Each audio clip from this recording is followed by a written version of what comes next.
આજે કોંગ્રેસના નેતા અને લોકસભાના વિપક્ષના નેતા એવા રાહુલ ગાંધીએ ફરી એકવાર દેશના પ્રધાનમંત્રી નરેન્દ્ર મોદી સાહેબ અને દેશના ગૃહમંત્રી અમિત શાહ સાહેબ વિશે અભદ્ર ટિપ્પણી કરી અને આપણા દેશના પ્રધાનમંત્રી નરેન્દ્ર મોદી સાહેબ અને દેશના ગૃહમંત્રી અમિત શાહ સાહેબને ગદ્દાર કરીને સંબોધન કર્યું।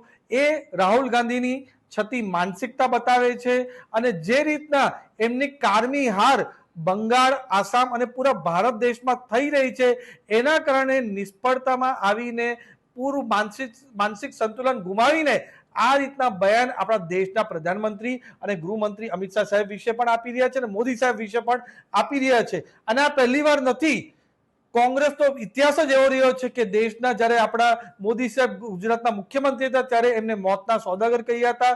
2007માં સોનિયા ગાંધીજીએ ત્યારે પણ ગુજરાતની જનતાએ એમને તમાચો આપ્યો હતો અને ગુજરાતમાં કોંગ્રેસની ભૂંડી હાર થઈ હતી। એના પછી બધા જ કોંગ્રેસના પ્રમુખ નેતા હોય, ચાહે મલ્લિકાર્જુન ખારગે હોય, શશી થરૂર હોય કે બધા જ નેતાઓએ આપણા મોદી સાહેબને તો ગાળો ભાંડી અને સાથે સાથે આપણા ભારત દેશ હોય કે ગુજરાતોને પણ ગાળો ભાંડવાનું કામ આ કોંગ્રેસના નેતાઓએ કર્યું છે। ને એટલું જ નહીં, હમણાં તો મલ્લિકાર્જુન ખારગે કેરળમાં એવું બયાન આપ્યું હતું કે બધા જ ગુજરાતીઓ અભણ છે, ઇલિટરેટ છે અને મૂર્ખ છે।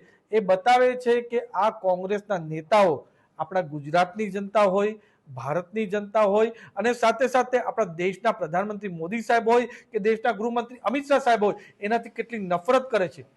પણ ખરું ફ્રસ્ટ્રેશનનું કારણ એ છે કે આ ઇલેક્શન પછી પૂરું ઇન્ડી ગઠબંધન જે હતું એમનો પૂરો વેર વિખેર થઈ ગયો છે। પૂરા ઇન્ડી ગઠબંધનના જે મેઇન બે સહયોગી દળ હતા ટીએમસી અને ડીએમકે, એમણે એલાન કર્યું છે અને પબ્લિકલી એનાઉન્સ કર્યું છે કે હવે એ ઇન્ડી ગઠબંધનના પાર્ટ નથી। ડીએમકે પાર્ટીએ તો ઓફિશિયલી દેશના આપણા લોકસભાના સ્પીકર ઓમ બિરલાજીને લેખિતમાં એમણે કીધું છે કે હવે કોંગ્રેસ પાર્ટી સાથે અમે લોકસભામાં બેસવા નથી, અમારી જગ્યા અલગ કરો, એ રીતે ટીએમસી પણ કહ્યું છે। તો જે આ પૂરું ઇન્ડી ગઠબંધનનું પણ વેરવિખેર થઈ ગયું છે એનાથી રાહુલ ગાંધી માનસિક સંતુલન ગુમાવીને આપણા દેશના પ્રધાનમંત્રી મોદી સાહેબ અને દેશના ગૃહમંત્રી અમિત શાહ સાહેબ વિશે આવું વાત કરે છે। અને ખાસ કરીને જ્યારે મોદી સાહેબ આપણા દેશના માટે વિદેશના પ્રવાસ પર ગયા છે કે આપણે જે હમણાં એનર્જી ક્રાઇસિસ પૂરા વિશ્વમાં આ ગ્લોબલ પરિસ્થિતિ જે ગલ્ફ દેશોમાં યુદ્ધની પરિસ્થિતિ છે એના લીધે થઈ, એટલે આપણા દેશનું એનર્જી સિક્યોર થાય એના માટે મોદી સાહેબ 5 દેશોના પ્રવાસ પર છે। દુબઈમાં પણ આપણા ભારત દેશના માટે કેટલા 6 થી 7 દિવસનું પૂરું ઈંધણનું જથ્થો રહે એના માટે સારું કામ કરવા ગયા, ત્યારે આ રાહુલ ગાંધીએ આ રીતના બયાન આપણા દેશના પ્રધાનમંત્રી વિશે આપ્યું છે। ને એટલું જ નહીં, રાહુલ ગાંધી બહાર વિદેશમાં જ્યારે જ્યારે જાય છે ત્યારે ત્યારે ટુકડે ટુકડે ગેંગના લોકો સાથે મળે છે, જોર્જ સોરોસના લોકો સાથે મળે છે, હમણાં ઓમાનમાં પણ એ રીતે મળ્યા અને ચાઇનામાં પણ એ જ રીતે એમઓયુ આપણા દેશ વિરોધી કર્યું હતું અને પૂરું અરાજકતાવાદી માનસિકતાથી ચાલે છે।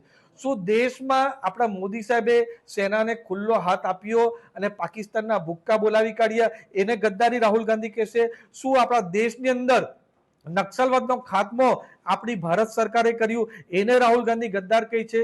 શું દેશમાં આપણે માઓવાદને પૂરો ખતમ કર્યો એને રાહુલ ગાંધી ગદ્દાર કહે છે?